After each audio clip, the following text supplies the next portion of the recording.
یاد رکھیں کہ جب ہم طہارت کی بات کرتے ہیں تو ظاہر سی بات ہے کہ طہارت کس چیز سے، یعنی ہم کہہ رہے ہیں کہ پاکی، تو پاکی کس چیز سے حاصل کرنی ہے؟ تو ظاہری سی بات ہے کہ پاکی کے لیے جو اس کی اپوزٹ سائڈ ہے، ہمیں اس کو پہلے جو ہے وہ جاننا ضروری ہے۔ اس کی اپوزٹ سائڈ کیا ہوگی کہ نجاست، جو پلیدگی ہے، جو ناپاکی ہے، وہ کون کون سی ہے؟ تو نجاست کی اوور آل جب اس کو ہم ڈیوائیڈ کرتے ہیں تو اس کی دو اقسام ہمارے سامنے آتی ہیں۔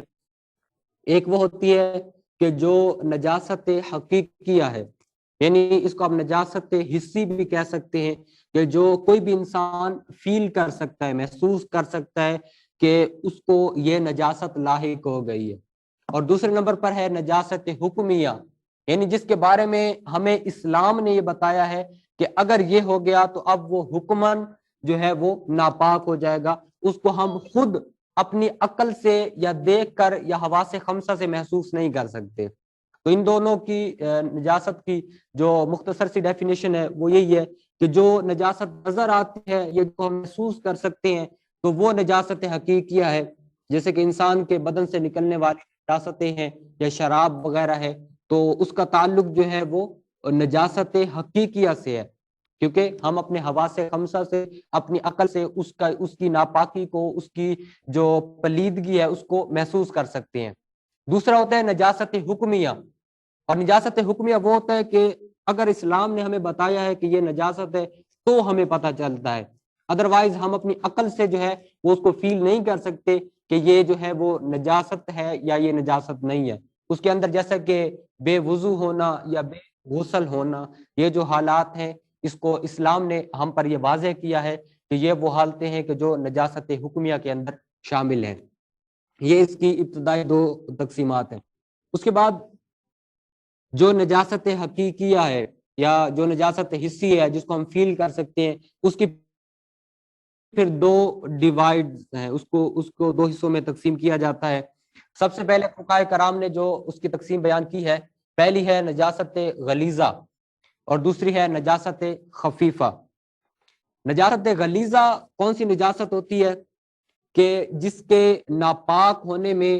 صراحت کے ساتھ، صراحت یعنی بالکل واضح الفاظ کے ساتھ قرآن اور حدیث میں بتایا گیا ہو کہ یہ چیز جو ہے وہ ناپاک ہے، اور اس میں کسی بھی قسم کا کوئی ڈاؤٹ، کوئی شک اور کوئی شبہ کسی بھی فقیہ کی جانب سے نہ آیا ہو، تو اس کو نجاست غلیظہ کہا جاتا ہے، اور ایسی نجاست کا جو حکم ہے وہ سخت ہوتا ہے۔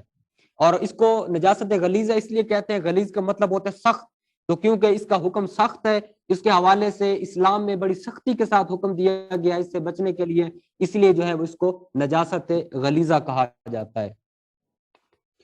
اب یہ کون کون سی چیزیں ہوتی ہیں کہ جو اس کے اندر شامل ہیں، پہلے ہم ان پر ڈسکس کرتے ہیں، اور پھر اس کے اوپر جو اسلام میں حکم لگایا گیا ہے پھر ہم اس کو بیان کریں گے، اور پھر اس دور حاضر کے اندر اگر کوئی ایسی چیز ہے جس کو ہم مس کر رہے ہیں تو وہ بھی ہم دیکھیں گے کہ کون کون سی ایسی چیزیں ہیں کہ جس کا اس حوالے سے ہمارا جاننا ضروری ہے، جبکہ ہم جو ہے اس کو اگنور کیے ہوئے ہیں۔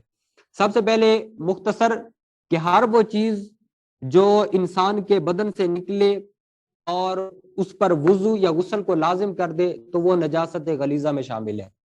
انسان کے بدن سے ایسی جو بھی چیز جو اس پر وضو یا غسل کو لازم کرتی ہے تو وہ بھی اس میں شامل ہوگی۔ دوسرے نمبر پر دکھتی ہوئی آنکھ کا جو پانی ہے وہ نجاست غلیظہ میں شامل ہوتا ہے۔ ویسے آنکھ سے پانی نکلتا ہے اگر تو وہ رونے کی وجہ سے ہو، خدا کے خوف کی وجہ سے ہو، یا خشیت کی وجہ سے ہو، یا کسی بھی دنیا کے معاملے کی وجہ سے آپ رو رہے ہیں اور پھر آ رہا ہے، پھر وہ پانی پاک ہے، پھر اس میں کوئی حرج نہیں۔ لیکن ایک بیماری ہوتی ہے آشوب چشم، اس طرح کی ایک دو اور بیماریاں بھی ہیں آنکھوں کی، اس صورت میں جب آپ کی آنکھوں میں وہ بیماری ہو، آنکھ میں درد ہو، اور پھر جو پانی نکلے گا تو وہ ناپاک پانی ہے، اور اس کا حکم بھی انتہائی سخت ہے۔ اگر وہ جسم پہ لگ جائے گا تو اس کا وہی حکم ہے جو نجاست غلیظہ کا ہے۔ وہ حکم انشاءاللہ آپ اگلی سلائیڈ میں دیکھیں گے تو آپ پر کلیئر ہو جائے گا وہ۔ اسی طرح خشکی کے جتنے بھی جانور ہیں ان سب کا جو بہتا ہوا خون ہے وہ نجاست غلیظہ میں شامل ہے۔ خون اگر ہمارے جسم سے نکل آئے، فار ایگزامپل ہاتھ سے خون نکلا ہے لیکن جس جگہ سے نکلا ہے اسی جگہ ٹھہر گیا ہے، اس سے آگے اس نے بہنا شروع نہیں کیا بلکہ ایک ہی جگہ پر کھڑا ہوا ہے، رک گیا ہے، تو پھر اس صورت میں وہ ناپاک نہیں ہے۔ لیکن اگر اس نے بہنا شروع کر دیا ہے یا وہ اتنی مقدار میں ہے کہ اگر آپ اس کو صاف نہ کرتے تو وہ بہنا شروع کر دیتا، تو اس صورت میں اس سے بھی وضو ٹوٹ جاتا ہے اور وہ بھی نجاست غلیظہ میں شمار ہوگا۔ اسی طرح جو مردار ہے اس کا گوشت بھی فقہ کے اندر جو ہے وہ نجاست غلیظہ میں شمار کیا گیا ہے۔ اس کے اندر تھوڑی سی وضاحت ہے کہ مردار جو ہے وہ ضروری نہیں ہے کہ وہ جانور ہو کہ جن کا گوشت نہیں کھایا جاتا، بلکہ جو جانور حلال ہیں جیسے گائے ہے، بھینس ہے، بکری ہے، اگر ان کو شرعی طریقے کے مطابق ذبح نہیں کیا گیا تو اس صورت میں بھی جو ان کا گوشت ہوگا وہ بھی اسی حکم کے اندر آئے گا اور وہ بھی نجاست غلیظہ کہلائے گا۔ اس کے بعد جو حرام چوپائے ہیں جس میں گدھا وغیرہ شامل ہیں، تو ان کا جو پیشاب اور پخانہ وغیرہ ہے تو اس کو بھی نجاست غلیظہ میں شمار کیا گیا ہے۔ جبکہ جو حلال جانور ہیں جیسے گائے ہے، بھینس ہے، تو ان کا جو صرف گوبر ہے اس کو اس کے اندر شمار کیا گیا ہے۔ اور انسان اور جانور کا بہتا ہوا خون، اگرچہ ہم اس کو پہلے ڈسکس کر چکے ہیں، اسی طرح شراب ہے، مرغی اور مرغابی اور بطخ وغیرہ کی جو بیٹ ہے، ان سب کو نجاست غلیظہ کے اندر شمار کیا گیا ہے۔ اب یہ ساری چیزیں آپ کے سامنے کلیئر ہو گئی کہ کون کون سی چیز جو ہے وہ نجاست غلیظہ میں شامل ہے۔ اب ہم دیکھتے ہیں کہ اس کا حکم کیا ہے۔ نجاست غلیظہ اگر 1 درہم یعنی ہتھیلی کی جو مقدار ہے اس سے زیادہ لگ جائے تو اس کا پاک کرنا فرض ہوتا ہے، اور اگر بغیر پاک کی اگر آپ نے نماز پڑھ لی تو آپ کی نماز نہیں ہوگی۔ یہ درہم کیا ہوتا ہے اس کو میں سمجھانے کی کوشش کرتا ہوں کہ اگر آپ اپنی ہتھیلی کو اس طرح بالکل سیدھا رکھیں، یعنی اتنا سیدھا کریں کہ اس کے بعد مزید سیدھی وہ نہ ہو سکے، اب آپ جو ہے وہ کسی چیز سے پانی ڈالنا شروع کر دیں، اب ہتھیلی کی جتنی مقدار پر پانی ٹھہر جائے اور اس سے زیادہ جو ہے وہ پانی نہ آ سکے تو اس کو درہم کی مقدار کہتے ہیں۔ اور جب پاکستان بنا تھا تو اس وقت جو 1 روپے کا جو سکہ تھا اس کی مقدار بھی تقریباً اتنی تھی، تو ہمارے فقہائے کرام نے لکھا کہ اس وقت کا جو سکہ تھا وہ بھی اتنی مقدار ہے۔ لیکن آپ اپنی ہتھیلی کی جو مقدار ہے اس کو دیکھ سکتے ہیں، اتنی مقدار جو ہے اگر اس سے زیادہ یہ نجاست غلیظہ میں سے کوئی چیز آپ کے کپڑوں پہ یا آپ کے جسم پہ لگ گئی اور اسی کے ساتھ آپ نے نماز پڑھ لی تو آپ کی نماز نہیں ہوگی۔ اب آتے اس کی دوسری صورت، اور اگر اتنی یعنی ہتھیلی کے برابر 1 درہم کے برابر اتنی لگ گئی تو پھر اس پر صورت میں آپ پر واجب ہے کہ آپ کو پاک کرے، اور اگر اس صورت میں نماز پڑھ لی تو وہ مکروہ تحریمی ہوگی اور اس کو لوٹانا واجب ہوگا۔ اور تیسری صورت ہے کہ اگر ایک ہتھیلی سے کم تھوڑی سی مقدار میں لگی ہے ان نجاستوں میں سے کوئی نجاست جن کا ذکر ہم نے پہلے کیا، تو اس صورت میں اگر آپ نے پڑھ لیے نماز ہو تو جائے گی لیکن وہ خلاف سنت ہوگی۔ اس لیے ایک دفعہ پھر آپ اس چیز کو واضح سمجھے کہ یہ جو ہتھیلی کی مقدار ہے اگر اس سے زیادہ کوئی نجاست لگ گئی ان نجاستوں میں سے تو اس صورت میں پاک کرنا فرض ہے، نماز پڑھیں گے تو نہیں ہوگی، اور اگر اتنی ہی مقدار ہے جتنی ہتھیلی کی مقدار ہے تو پاک کرنا واجب ہے، اور اگر نہیں کریں گے تو نماز مکروہ تحریمی ہوگی اور نماز کا اعادہ یعنی نماز کو لوٹانا جو ہے وہ واجب ہوگا۔ اور اگر اس سے کم ہے تو پھر سنت یہی ہے کہ اس کو پہلے پاک کریں اور پھر اس کے بعد نماز پڑھیں، اور اگر ویسے نماز پڑھ لیں گے تو یہ خلاف سنت ہوگا۔ اس طرح ایک اور بہت زیادہ جو ہے وہ مسکنسیپشن ہمارے بر صغیر کے اندر استعمال ہوتا ہے کہ اب جب ایک دفعہ بتا دیا گیا کہ انسان کے جسم سے جو بھی چیز نکلتی ہے جو اس پہ وضو یا غسل کو لازم کرتی ہے تو وہ نجاست غلیظہ میں شامل ہے، لیکن اس کے باوجود خاص طور پر ہمارے پنجاب کے اندر لوگ کہتے ہیں کہ جو دودھ پیتا بچہ یا بچی ہے اس کا جو پیشاب وغیرہ ہے وہ ناپاک نہیں ہوتا، وہ پاک ہوتا ہے۔ تو یاد رکھیں یہ بالکل ایک غلط العام بات ہے جو عوام میں مشہور ہے۔ بچے کے جو پیشاب وغیرہ ہے اس کا بھی وہی حکم ہے جو بالغ مرد کا ہے، اور اس میں بالکل کوئی استثنائی صورت نہیں ہے، اس کا بالکل وہی حکم ہوگا جو ایک بڑے آدمی کے لیے جو ہے جو حکم آپ سب نے پڑھا ہے۔ لہٰذا جو عوام میں مشہور ہے کہ بچہ اور بچی ہوگا تو اس کا پیشاب پاک ہے، یہ محض ایک غلط ہے۔ اسی طرح جو الٹی وغیرہ آتی ہے، وومیٹنگ اس کو کہتے ہیں آپ، تو اس کا حکم بھی وہی ہوگا کہ جو بڑے بچے کا ہوگا، لیکن اس میں تھوڑی سی وضاحت کی اس طرح ضرورت ہے کہ بعض اوقات یہ ہوتا ہے کہ بچہ جب دودھ پیتا ہے تو اس صورت میں وہ اس کے حلق سے نیچے نہیں جاتا اور وہ منہ سے ہی دوبارہ اس کو باہر اگل دیتا ہے، تو اس صورت میں کیونکہ وہ الٹی ہوتی ہی نہیں ہے تو اس صورت میں وہ پاک ہوگا۔ ادروائز اگر بچے نے دودھ پی لیا ہے اور پھر وہ دوبارہ الٹی کرتا ہے تو اس صورت میں ماں کے دوپٹے پہ یا جہاں پر بھی وہ الٹی لگے گی تو اس کا وہی حکم ہوگا جو کسی بھی نجاست غلیظہ کا حکم ہے۔ اس صورت میں یہ جو عرف میں کرتے ہیں کہ بس اس کو تھوڑا سا گیلا کپڑا مار دیا تو کہا کہ بس اب ٹھیک ہے بچہ ہی تو تھا، تو یہ ایک بہت بڑی غلط فہمی ہے۔ اگر اس کپڑے سے نماز پڑھیں گے تو نماز بھی نہیں ہوگی جب تک آپ اس کو شرعی طریقے کے مطابق جو ہے وہ اس کو پاک نہیں کر لیتے، لہٰذا اس صورت میں بھی انتہائی احتیاط کی اشد ضرورت ہے۔ اس کے بعد آتے ہیں کہ جو نجاست حقیقیہ کے اندر جو اس کی دوسری قسم ہے نجاست خفیفہ۔ خفیف کا ویسے لفظی مطلب ہوتا ہے ہلکا، تو کیونکہ اس کا جو حکم ہے وہ اس نجاست کی نسبت ہلکا ہے اس لیے اس کو کہتے ہیں نجاست خفیفہ۔ نجاست خفیفہ اس کو کہتے ہیں کہ جس کا نجس ہونا یقینی نہ ہو، یعنی اس میں بے شک ہمارے پاس دلائل ہوں لیکن اس کے مخالف سمت پر بھی ہمارے پاس جب دلائل آ جائیں تو پھر اس صورت میں بعض صورتوں میں شک پڑ جاتا ہے کہ کیا واقعی اس کا وہی حکم ہوگا جو دوسری نجاستوں کا ہے یا اس صورت میں اس کا حکم نہیں ہوگا، تو اس صورت میں ان کو جو ہے نجاست خفیفہ کہا جاتا ہے اور ان کا حکم اس سے کم ہوتا ہے۔ کسی دلیل سے ان کا ناپاک ہونا معلوم ہوتا ہو اور کسی دلیل سے اس کے پاک ہونے کا شبہ ہوتا ہو، یعنی دونوں صورتوں میں ہمارے پاس دلائل موجود ہو اور اس صورت میں اس نجاست کا حکم جو ہے وہ اس کو کم قرار دیا جاتا ہے۔ اس کی یہ دو تین صورتیں ہیں کہ جو حلال جانور ہیں، یعنی جو ہم اپنے گھروں میں پالتے ہیں، گائے بکری بھینس وغیرہ، تو ان کا جو پیشاب ہے، جو چھوٹا پیشاب ہے، اس کو نجاست خفیفہ کے اندر شمار کیا جاتا ہے۔ اور اس طرح جو پرندے ہیں جو اوپر اڑتے ہیں اور جو بہت زیادہ مطلب چانسز یہ ہوتے ہیں کہ وہ انسان کے کپڑوں وغیرہ پر جو ہے کوئی بیٹ وغیرہ کریں گے تو ان کی نجاست کو بھی نجاست خفیفہ کہا گیا ہے۔ جتنے بھی حرام جن پرندوں کا گوشت حرام ہے ان کے بارے میں یہ حکم ہے، اور جن کا حلال ہے تو ان کا حکم اس سے بھی زیادہ نرم ہے۔ اس کا حکم یہ ہے کہ یہ کپڑے کے جس حصے یا بدن کے جس عضو پر لگی ہے اگر اس کے چوتھے حصے سے کم ہے تو پھر یہ معاف ہے، اور اگر چوتھا حصہ یا اس سے زیادہ ہے تو پھر جب تک دھوئیں گے نہیں تب تک آپ کی نماز نہیں ہوگی۔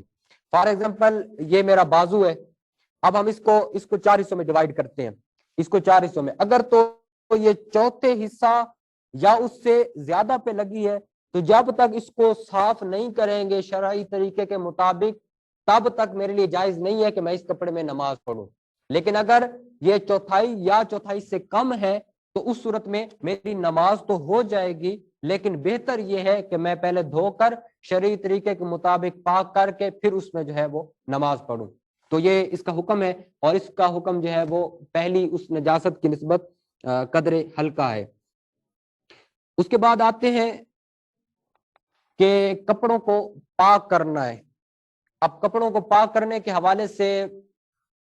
افسوس کے ساتھ ہمارے معاشرے کے اندر انتہائی بے احتیاطی کی جاتی ہے، اور یہاں پر میں یہ جملہ بھی بولنا چاہوں گا کہ ہمارے عرف کے اندر ایک ہوتا ہے کپڑوں کے داغ اتارنا، ایک ہوتا ہے کپڑوں کو پاک کرنا۔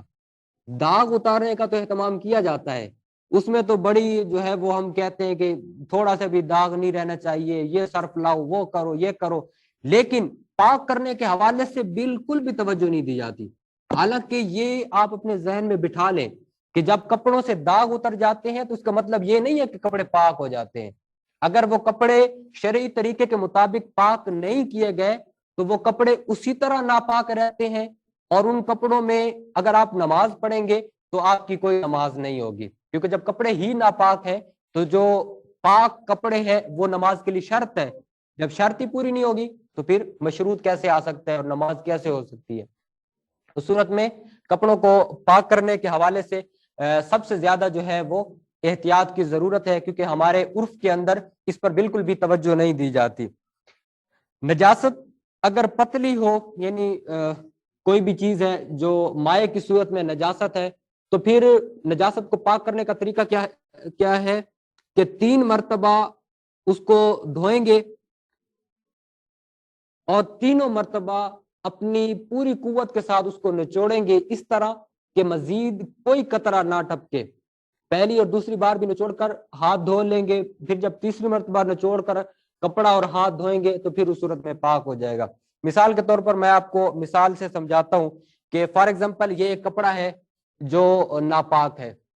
اس صورت میں اگر اس کو پاک کرنا ہے, فار ایگزامپل کہ اس کا یہ تھوڑا سا حصہ جو ہے یہ ناپاک ہے, تو ہم احتیاطاً اس کو تھوڑا سا زیادہ پکڑیں گے, اس کو نل کے نیچے لے جائیں گے اور پھر اس کو اچھی طرح سے جو ہے وہ رگڑیں گے حتیٰ کہ وہ نجاست کا جو اثر ہے وہ زائل ہو جائے گا. پہلی دفعہ جب دھوئیں گے پھر اس کے بعد اپنی پوری طاقت کے ساتھ جو ہے اس کو نچوڑیں گے,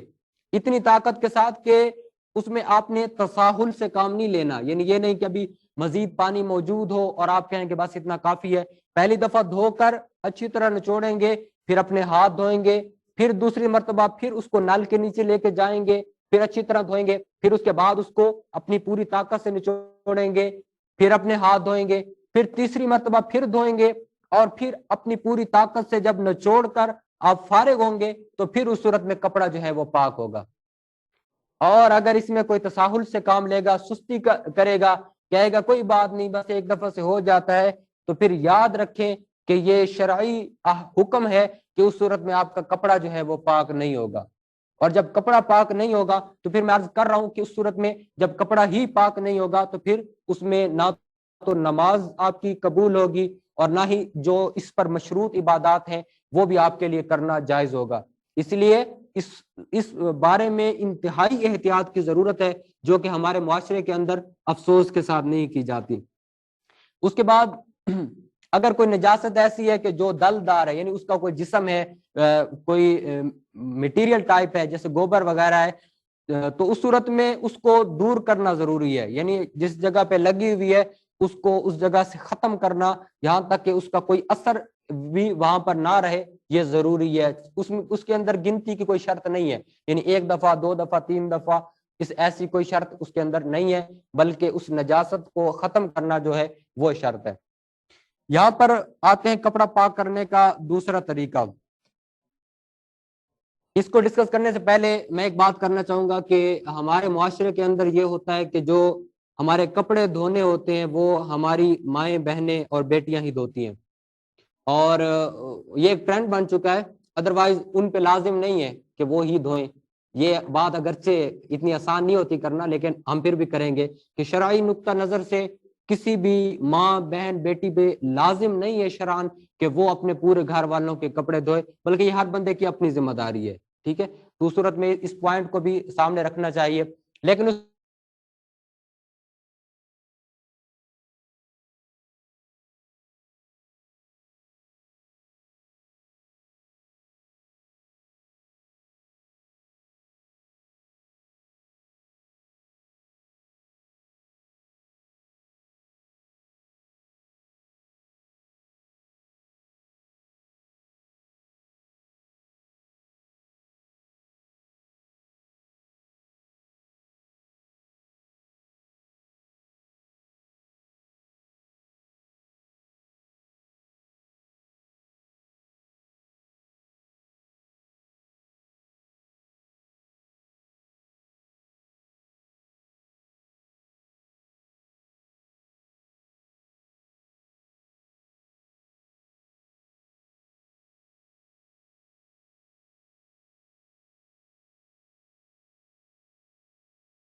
کے اندر جو ہے جو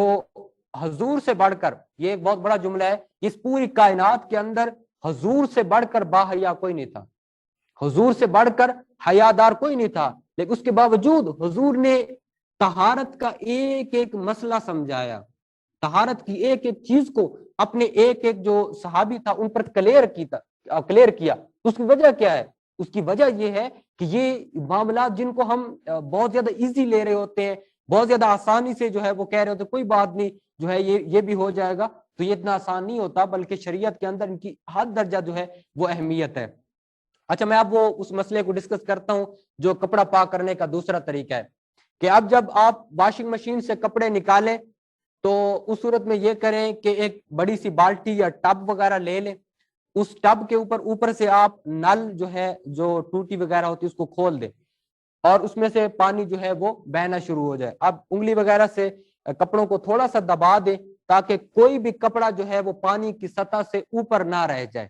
اب جب اوپر سے آپ نے وہ نل کھول دی ہے اور ادھر سے ٹب سے پانی بہنا شروع ہو گیا ہے اور کپڑے سارے کے سارے اندر ہیں, اب جب وہ پانی بہنا شروع ہو جائے گا تو وہ جاری پانی کے حکم میں ہو جائے گا. جاری پانی جیسے دریا سمندر وغیرہ کا پانی ہوتا ہے. اب جب وہ جاری پانی کے حکم میں ہو جائے گا تو اس صورت میں اس میں سے گزر جانے کے ساتھ ہی کپڑے پاک ہو جائیں گے. اور اس صورت میں نہ تو یہ لازم ہے کہ آپ جو ہے 3 مرتبہ دھوئیں اور 3 مرتبہ پوری قوت سے نچوڑیں, اور اس صورت میں آپ کے کپڑے بھی پاک ہو جائیں گے. لیکن یہ طریقہ جو ہے وہ اس کو سمجھانا اور اپنے گھروں میں بتانا جو ہے وہ اشد ضروری ہے. اس کو ایک دفعہ ہم پڑھ لیتے ہیں تاکہ ایک دفعہ پھر جو ہے وہ ہم سب پہ کلیئر ہو جائے. یہ کپڑے پاک کرنے کا آسان طریقہ یہ بھی ہے کہ بالٹی میں ناپاک کپڑے ڈال کر اوپر سے آپ جو ہے وہ نل کھول دیں. کپڑوں کو ہاتھ سے اس طرح ڈبوئے رکھیں کہ کہیں سے کپڑے کا کوئی حصہ پانی کے باہر ابھرا ہوا نہ ہو. جب بالٹی کے اوپر سے ابل کر اتنا پانی بہ جائے کہ آپ کا غالب گمان ہے کہ پانی میں جو نجاست ہے وہ بہ گئی ہوگی, تو اب وہ کپڑے اور بالٹی کا پانی نیز جو ہاتھ آپ نے اوپر سے دبایا ہوا تھا وہ سارا جو ہے وہ پاک ہو جائے گا. ٹھیک ہے, لیکن اس میں آپ یہ کنفرم کر لیں کہ اتنا جو ہے وہ جو نجاست ہے کم از کم وہ کپڑوں سے زائل ہو گئی ہوگی. اس کا زائل ہونا یہ بھی ضروری ہے اس کے اندر. یہ کپڑوں کو پاک کرنے کے حوالے سے چند باتیں تھی. اس کے بعد ایک کیونکہ ہم نجاستوں کا بیان کر رہے ہیں اور اس کے اندر میں نے عرض کیا کہ جو بھی اس کے حوالے سے مسائل ہیں ہم اس کو جو ہے وہ مختصراً بیان کر رہے ہیں, کیونکہ یہ ساری چیزیں ایسی ہیں کہ جو شریعت کے اندر جن کا سیکھنا جو ہے وہ لازم قرار دیا گیا ہے, تو اس لیے ان تمام چیزوں کو سیکھنا ہم سب پہ لازم ہے تاکہ اس کے حوالے سے جو اس پر شرعی احکام منطبق ہوتے ہیں وہ بھی ہم جان سکیں. تو اس حوالے سے جو بالغہ عورت ہے جو اس کو جو بلڈ کا سامنا کرنا ہوتا ہے, فقہائے کرام نے اس کی 3 تقسیمات کی ہیں. سب سے پہلا جو خون ہوتا ہے اس کو آپ یہ کہا جاتا ہے فقہ کے اندر تو اس کو حیض کہتے ہیں, لیکن جو عمومی طور پر ٹرمینالوجیز اس میں استعمال ہوتی ہیں اس کو مینسٹریشن سائیکل بھی کہتے ہیں, پیریڈز بھی کہتے ہیں. اور یہ وہ خون ہوتا ہے جو عادتاً جو ہے وہ عورت کو آتا ہے, ہر بالغ عورت کو. اور اگر وہ عادتاً نہیں ہے یا اس سے وہ جو ٹائم پیریڈز ہے اس سے ادھر یا ادھر ہے, کم ہے یا زیادہ ہے, تو پھر اس صورت میں اس کو استحاضہ کہتے ہیں. اور تیسرے نمبر پر جو ہوتا ہے کہ جو بچے کی ڈیلیوری کے وقت ہوتا ہے تو اس کو پاس مارٹم بلیڈنگ بھی کہتے ہیں یا بلیڈنگ آفٹر برتھ بھی کہتے ہیں. اب اس کے حوالے سے جو شریعت کے اندر احکامات ہیں وہ جاننا بھی اشد ضروری ہے. ویس بھائی, سب سے پہلے جو پیریڈ ہے اس کے حوالے سے جو احکامات ہیں وہ آپ کے سامنے رکھتے ہیں کہ اس کی مدت کتنی ہوتی ہے. جو اس کی کم از کم مدت ہے, یعنی جب بھی پیریڈ شروع ہوں گے تو اس کی جو کم سے کم مدت مقرر کی گئی ہے شریعت کے اندر وہ ہے 3 دن اور 3 راتیں, یعنی تقریباً 72 گھنٹے. اور اس میں فقہائے کرام نے یہ لکھا ہے کہ اگر اس میں سے 1 منٹ بھی کم ہوگا تو اس صورت میں وہ خون جو ہے وہ پیریڈز کا یا حیض کا شمار نہیں ہوگا. اور جو اس کی زیادہ سے زیادہ مدت ہے وہ 10 دن اور 10 راتیں جو ہے وہ مختص کی گئی ہیں. اب یہ تو ہے اس کی یعنی حیض کی یا پیریڈ کی مدت ہے. اب جو خون اس سے اوپر یا نیچے ہوگا, مثال کے طور پر 2 دن آیا ہے یا 11 دن آیا ہے, تو جو اس سے اوپر یا نیچے ہوگا تو وہ استحاضہ کا خون ہوگا. اور اس صورت میں حیض والے جو بھی احکامات ہیں شرعی طور پر وہ اس عورت پر جو ہے وہ منطبق نہیں ہوں گے, اور اس کی ڈیٹیل انشاءاللہ ابھی ہم آگے اس کو ڈسکس کرتے ہیں. سب سے پہلے نفاس کے خون کو ڈسکس کرنے سے پہلے میں اس کی تھوڑی سی وضاحت کر دوں کہ بعض اوقات یہ ہوتا ہے کہ اس صورت میں مختلف عورتوں کی عادت جو ہے وہ اس کو فقہ کے اندر کہا جاتا ہے وہ مقرر ہوتی ہے. مثال کے طور پر ایک عورت کو ہر مہینے 5 دن جو ہے وہ حیض کا خون آتا ہے. تو بعض ہوتی ہیں ان کو 6 دن ہوتا ہے یا ہفتہ ہوتا ہے, لیکن جو اس کی کم سے کم اور میکسیمم جو بھی لمٹ مقرر کی گئی ہے وہ ان 2 دنوں کے درمیان میں ہوگی, یعنی 3 دن ہوگی یا 10 دن ہوگی. اب اگر 3 سے کم آئے, یعنی 2 دن آئے پھر رک گیا, پھر اس صورت میں وہ خون جو ہے وہ استحاضہ کا شمار ہوگا, وہ حیض کا نہیں ہوگا. یا اسی طرح 12 دن آئے 13 دن آئے تو اس صورت میں بھی وہ خون جو ہے وہ حیض کا شمار نہیں ہوگا, اور اس صورت میں جو بقیہ دن ہیں ان کی نمازیں جو ہیں وہ معاف نہیں ہوں گی. اس کے بعد ہے نفاس. نفاس ہوتا ہے کہ جو بلیڈنگ آفٹر برتھ, بچے کی پیدائش کے بعد جو خون ہوتا ہے اس کو فقہ کے اندر نفاس کہا جاتا ہے عربی میں. تو اس کی جو کم سے کم مدت ہے وہ شریعت میں مقرر نہیں کی گئی, بلکہ جو اس کی زیادہ سے زیادہ مدت ہے وہ مقرر کی گئی ہے. یعنی اگر وہ خون چلے گا تو زیادہ سے زیادہ میکسیمم جو ہے وہ 40 دن تک چلے گا, اور کم سے کم ہو سکتا ہے کہ وہ 2 دن بعد بھی ختم ہو جائے. لہٰذا کم دن کی اس کے اندر کوئی بھی حد جو ہے وہ مقرر نہیں کی گئی. اب ہم اس حوالے سے جو احکامات ہیں شرعی طور پر وہ بیان کرتے ہیں کہ جب یہ 2 حالتیں ہوتی ہیں, یعنی جب یہ عورتوں کو ان 2 سچویشنز کا سامنا ہوتا ہے تو اس صورت میں ان پر نماز پڑھنا جو ہے وہ حرام ہے. نماز پڑھنا بھی حرام ہے, روزہ رکھنا بھی حرام ہے, قرآن پاک کو پڑھنا, قرآن پاک کو چھونا, یہ سب جو ہے اس حالت کے اندر حرام ہے. اسی طرح مسجد میں داخل ہونا یہ بھی حرام ہوتا ہے, طواف کرنا یہ بھی حرام ہے, اور اسی طرح ہم بستری یا میاں بیوی کا جو تعلق ہے اس کو قائم کرنے کی بھی ان حالات کے اندر اجازت نہیں ہوتی. یہاں پر ایک وضاحت میں کرنا چاہوں گا کہ حیض اور نفاس کے حوالے سے کہ یاد رکھیں کہ یہ جو خاص ایام ہوتے ہیں ان دنوں کے اندر یہ ساری چیزیں جو ہیں وہ شریعت نے موقوف کر دی ہیں. لیکن یہ سوال پیدا ہوتا ہے کہ کیا بعض میں, یعنی بعد کے جب دن آئیں گے, جب نارمل ڈیز ہوں گے, تو کیا اس صورت کے اندر ان نمازوں کی قضا وغیرہ جو ہے وہ کرنا ہوگی یا نہیں کرنی ہوگی. تو یاد رکھیں کہ ان دنوں کی جو بھی نمازیں ہیں ان کی بالکل قضا نہیں ہے بلکہ وہ معاف ہیں شرعی طور پر. اب ان دنوں کی مثال کے طور پر 7 دن تھے تو ان 7 دنوں کے اندر جو 35 نمازیں ہیں وہ معاف ہیں,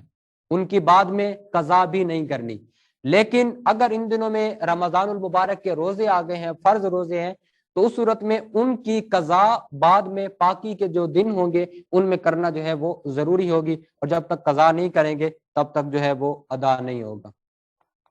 یہ اس حوالے سے کچھ مختصر سے احکامات تھے جو ہم نے آپ کے سامنے رکھے. اگر آپ کا اس حوالے سے کوئی سوال ہو تو آپ بیان کر سکتے ہیں. اور اس سے پہلے میں عرض کروں گا کہ یہ کیونکہ طہارت کا بیان ہم پڑھ رہے ہیں تو طہارت میں جو نجاست ہیں اس کو پہلے ہم نے ڈسکس کیا تاکہ نجاست کا پتہ ہوگا تو ہی ہمیں طہارت حاصل ہوگی. تو کل انشاءاللہ جو اس سے آگے کے موضوعات ہیں وضو اور غسل وغیرہ اس کو ہم انشاءاللہ کمپلیٹ کریں گے, اور اس کے بعد جو اس حوالے سے اس دور کے کچھ ایسے مسائل ہیں کہ جو خاص طور پر ہمیں جن کا سامنا ہے تو وہ بھی ہم انشاءاللہ ان کو بھی اس کے اندر بیان کریں گے.